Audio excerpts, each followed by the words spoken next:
Hi guys, and welcome to another video. Now today I'm going to be talking about my reads for April. This will be my O.W.L wrap up as well as one extra.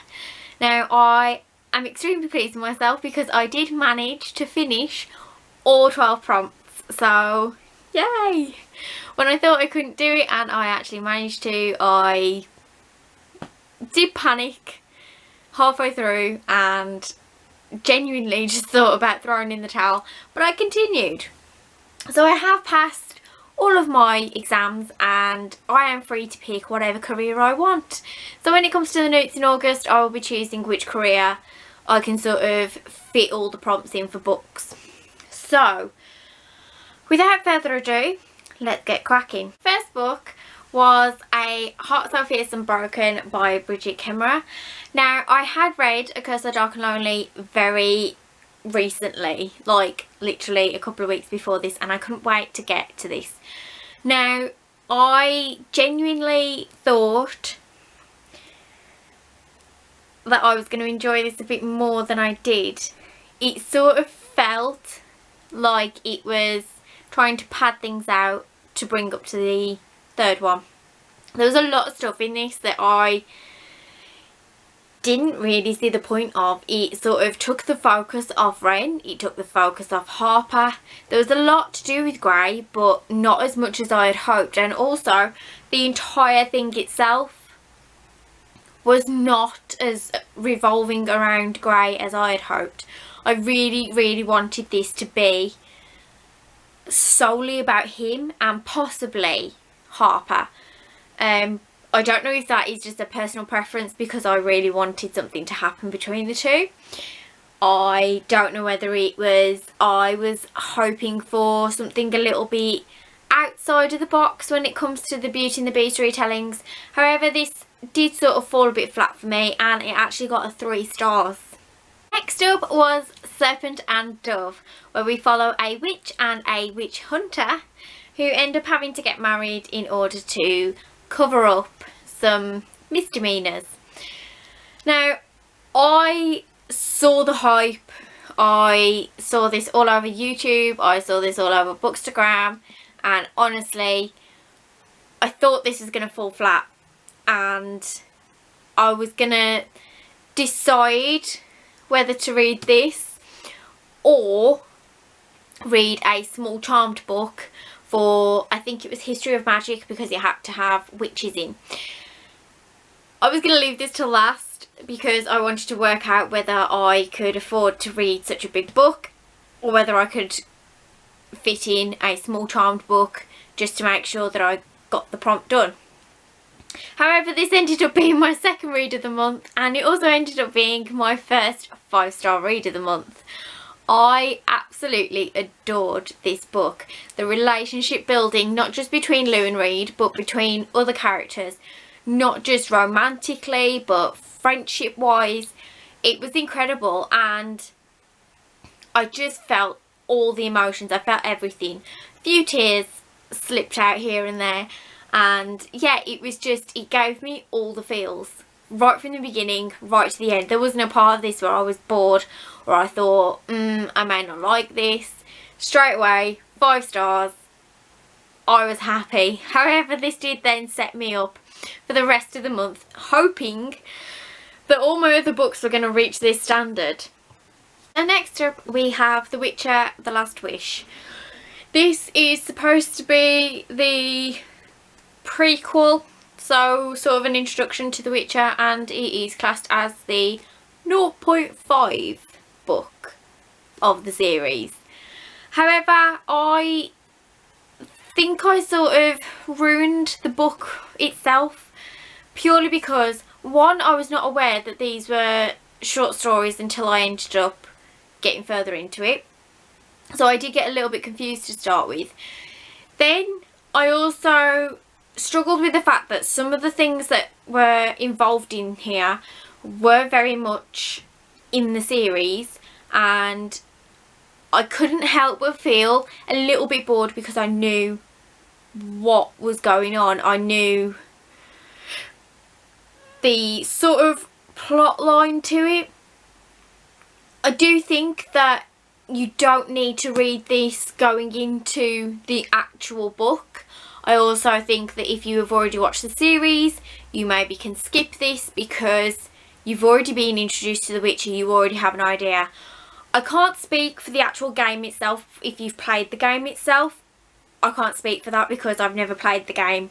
But yeah, so I definitely think that, unfortunately, as much as I enjoyed listening to the different bits of it, and it did sort of help having Henry Cavill in my head, I feel like it just wasn't necessary for me to read this.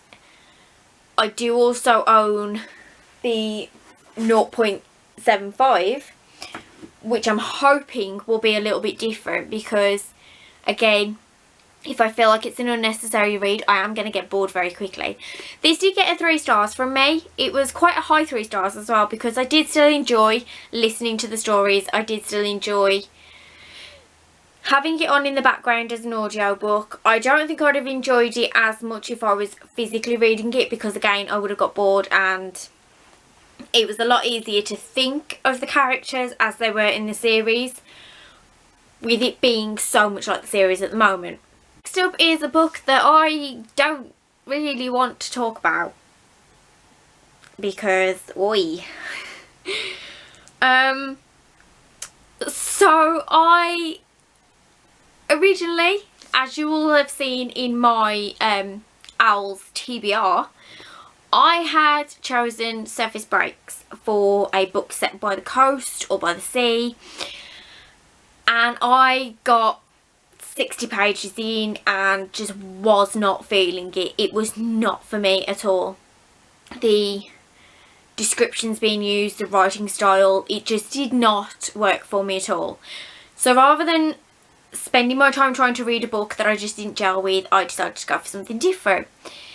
Then I was approved for a e-arc on Galley of Monstrous Heart, and I then also had the physical book to physically read and make tabs. Now, whilst this is an absolutely beautiful book, and I cannot stop gushing about the fact that it is my favourite colour underneath, and there are so many tabs, this book fell really short for me.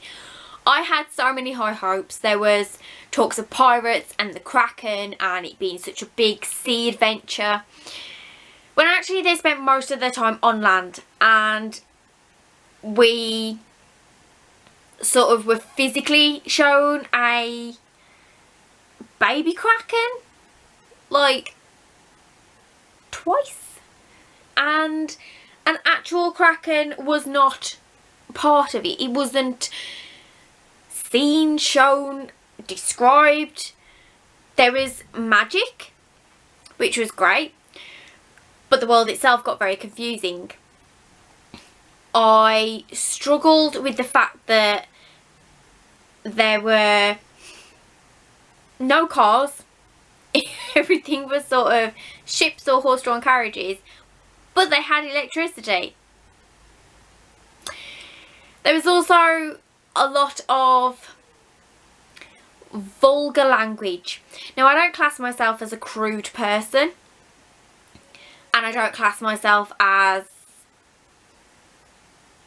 sort of a prude.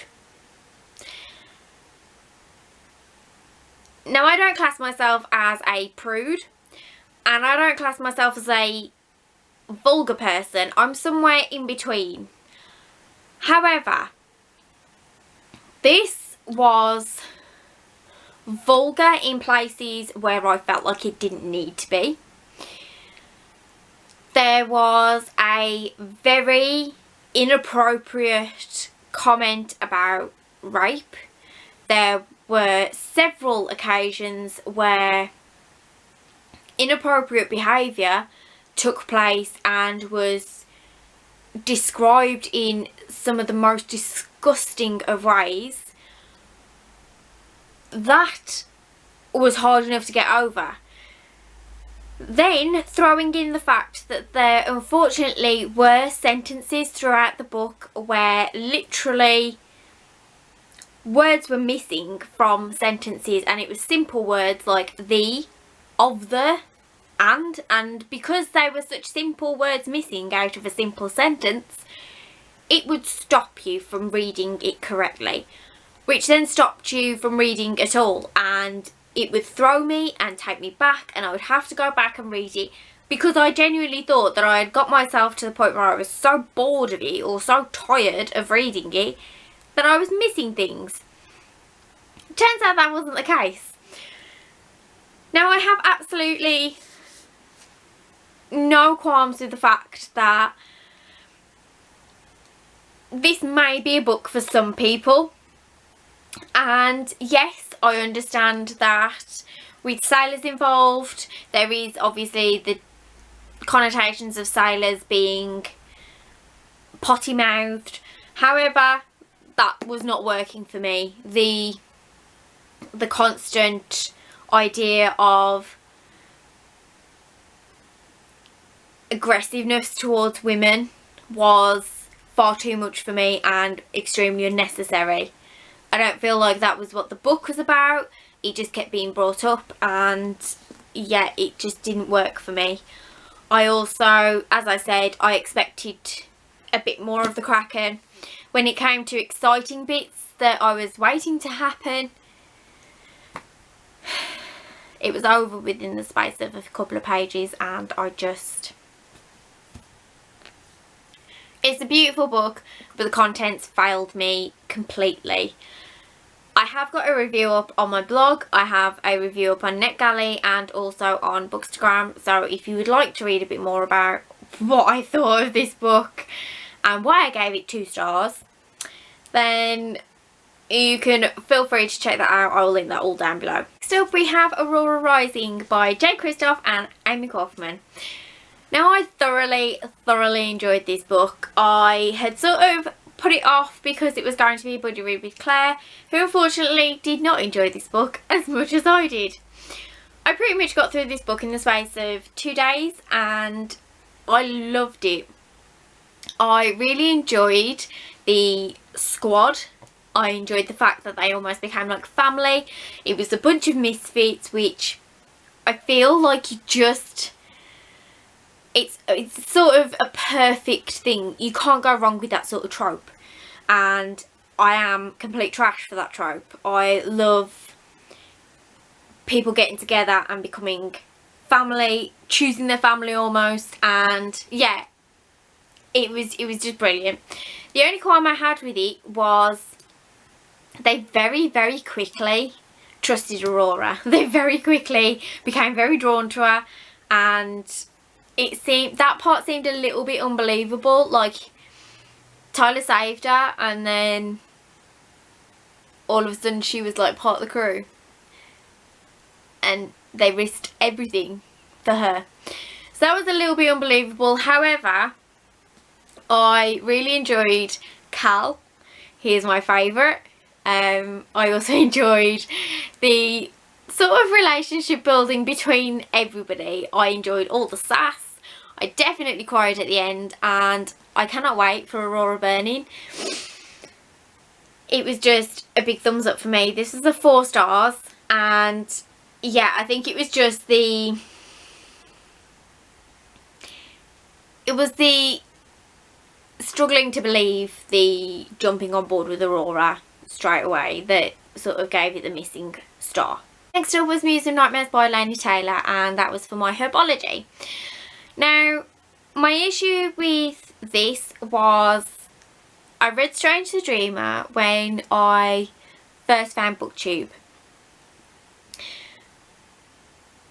After a while, I started to hear things about Muse of Nightmares and just didn't feel like it was going to be as good. I think I let the negative reviews get to me and I just avoided it completely. I didn't bother rushing out to get the matching copy for Strange the Dreamer. The design had come out, I think it was just before Christmas, and it was only because it was in a deal in Waterstones that I actually picked it up. Then when it came to being Herbology and needing a book that begins with M, I saw my opportunity and I tried it and I was not impressed. I gave it 3 stars because I didn't feel like it was a terrible book. It was just not a necessary book. I feel like Strange the Dreamer could have been on its own. I struggled extremely with the idea of anything sexual happening because I still saw Laszlo as a young boy and yeah, no, I couldn't deal with it. It was not working for me. I think Strange the Dreamer should have just been left as a standalone. Then I decided to go off my O.W.L's TBR to stop myself from slumping and decided to go with Dark and Deepest Red.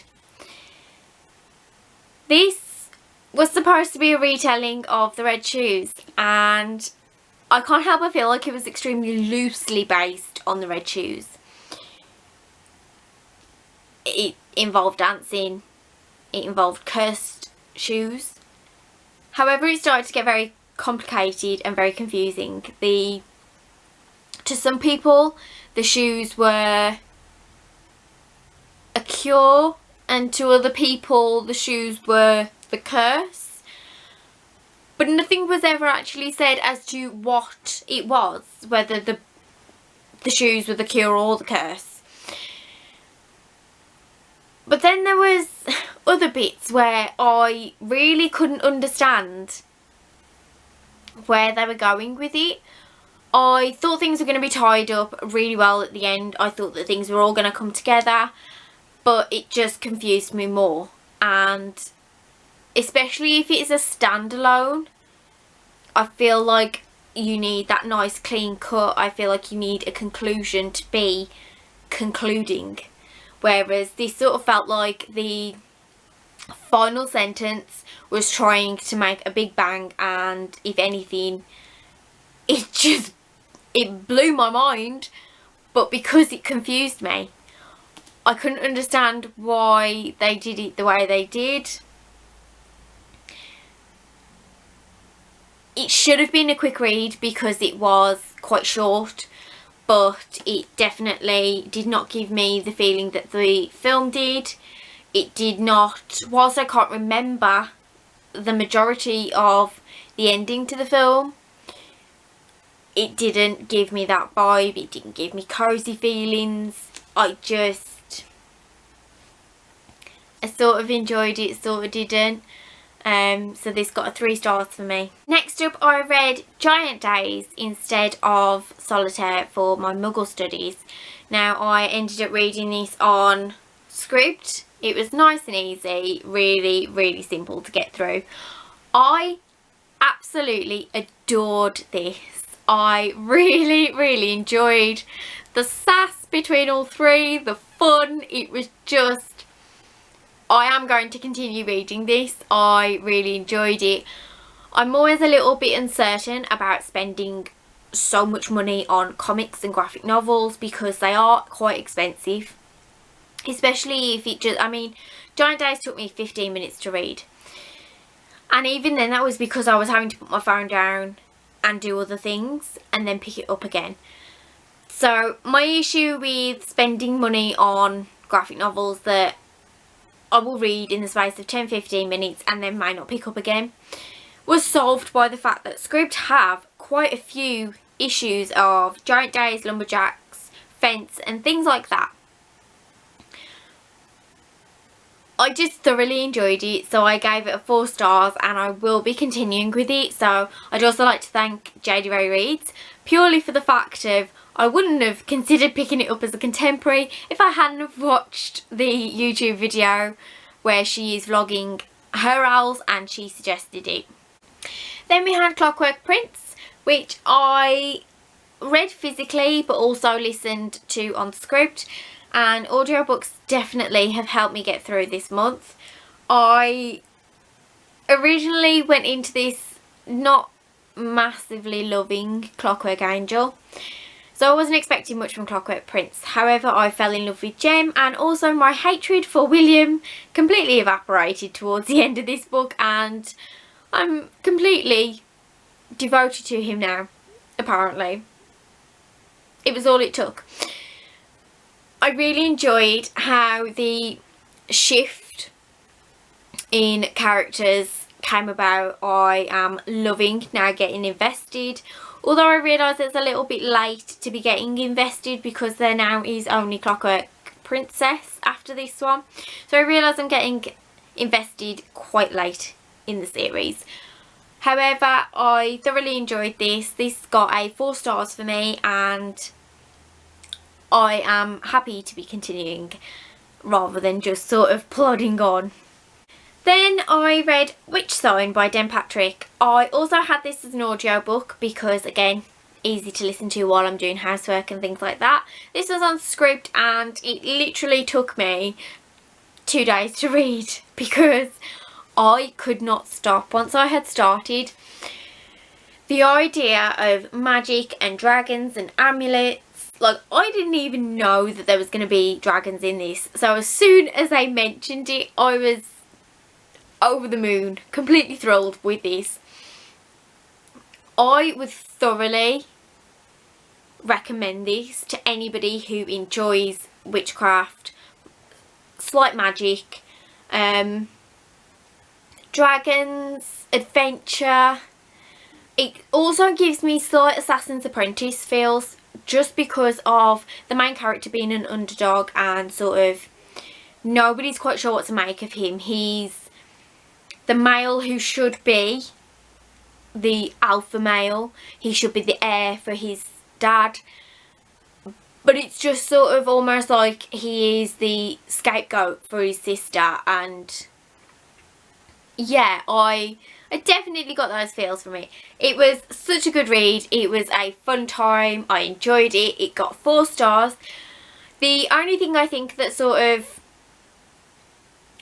threw me a little bit is something that I struggle with a lot of books when it comes to foreign words, foreign names, and if I hadn't have had the audiobook, I would have really struggled with continuing to read physically, because again, I struggle with knowing how to pronounce things, and when I'm trying to read, I like to know how to pronounce it because I can't just skip over the word while I'm reading. But yeah, so I thoroughly enjoyed it. The lack of the 5-star was more so preference. Again, the struggle of the foreign words and foreign names. But also, with the chapters being to and fro, I feel like it sometimes got a little bit confusing, and you weren't 100% sure where the chapter started. When I was listening to it through the audiobook, if I didn't quite catch who the chapter was about, I would get very confused very quickly, because it sort of rolled into the brother was talking, then there would be the next chapter, and one chapter would have a little snippet of a quote or a verse, and then you would have skipped everything, and it just got very confusing at times, so I had to go back. However, I do think that would have been a lot easier if I'd have been reading it physically all the time. So again, that's more of a lesson learnt from me. But yeah, definitely still a 4-star read. Really enjoyed it. Can't wait to get to Stormtide. Then I sent a couple of notes picking away at how to tell if your cat is plotting to kill you. Oh, I had this bought for me by my brother, and I had such a fun time. As a cat owner, I say a cat owner, he owes me, but as somebody who lives with a cat, I can tell you now, this is fully relatable, and there are just such funny parts of it. more so the fact that when you're on the computer, like, they just want your full attention. The illustrations are fantastic. It is hilarious. I don't usually go back to books that are quite as short as this, and I don't think that I would want to go back and read graphic novels or comic books and things like that, because once I've read them and seen the pictures, I've done it. However, this seems one which, if I was having a bad day and I wanted a bit of a pick up, I would definitely go to this. I think this is very difficult to rate through Corpile, just because that is mainly for novels, books, like something a bit more extreme. However, this is quite short, so I am going to base this on how much fun I actually had and the level of illustrations, and I definitely think that this is a 5-star, because I don't think I've laughed so much at some illustrations for ages. I really enjoyed it. Next up we have Crescent City, and this is my second to last book for the month.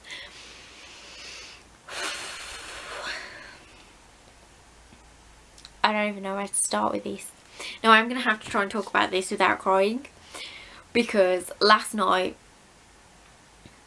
I was sobbing over the idea that I had to try and talk about this book without thinking about certain parts of it. I was on a roller coaster of emotions with this book. I thoroughly enjoyed it. Again, there was no point where I thought, I'm really bored of this, I'm not enjoying it. I feel like for a debut novel as adult fantasy, Sarah J Maas has done really well. I know that I like her writing style, but I did wonder whether the writing style may change to a certain extent with it being adult fantasy. But Bryce and Hunt and their relationship, and then just everything got me. The relationship building in this is incredible. For me, it was very thorough, but also subtle. Things happened to people that I didn't even think I was that invested in, and when it happened, it hit me hard. I sobbed, I laughed. There were parts where, like I said, I didn't think I was that invested in certain characters, and they would make me laugh uncontrollably just from something they said or the way they acted, and then things would happen to people and I felt it. And yeah, I absolutely adored this book. I would happily read it again. I really am looking forward to the sequel. I'm gutted because it probably means that we're going to have to make quite a while for the sequel. But yeah, this was another 5 stars for me, and I am more than happy to hand that 5-star out. Now, as you might remember from my magical reads on TBR, I did have Elantris or Final Empire put down as my book with a white cover. However, I definitely was not going to get through Elantris in the space of 4 days, and I also wanted to concentrate on it. I wanted to be able to put my all into it and make sure that I was taking my time with it and not rushing through it, and I did sort of feel like there was a bit of pressure to get things finished in time. So I decided to put Elantris on the back burner, and I ended up finding another book with a white cover. So I decided that I would go for Ash Princess. Again, this is another one which Jade read for book with a white cover, and she did say that she found it quite boring, and I'm pretty sure she gave it a 2-star. However, I am really enjoying it. I really want to continue the trilogy. I thoroughly enjoyed the plot, the characters, Blaze. I loved it all. I think that I need to very quickly move on with the trilogy though, because I do feel like it's maybe something which won't stick in my memory like some of the other books will. There's nothing major that has embedded itself. Like, you could probably ask me in a month's time what has happened in Crescent City and I can tell you like that. However, with Ash Princess, if I'd have read this at the beginning of the month, I probably wouldn't have been able to have completely told you what had happened. But I really like the going from meek and mild to powerful, and not just in the way of having people follow you and people obey you, but as in powerful within yourself. It was such a thrilling read to see this girl go from a meek, mild little lamb, as she is described, and see her go from that to, no, I am a princess, I will save my people, I can save my people. So yeah, thoroughly enjoyed this. This was I gave it a 4 stars. It was a 3.5 more than anything, but I did up it to 4 stars because I didn't feel like it deserved to be put down as a 3, because I did enjoy it. I had such a good time and I enjoyed the characters. So yeah, upped it to 4. So that is my entire O.W.L's TBR completed, although with some changes, and also the extra book of Dark and Deepest Red. I hope you've enjoyed this and I hope you've enjoyed your O.W.Ls. I really would like to hear from you down in the comments below, and just let me know if you managed to get your career, whether you managed to pass your exams, whether you managed to pass all of your exams. Were you a bit over ambitious like me?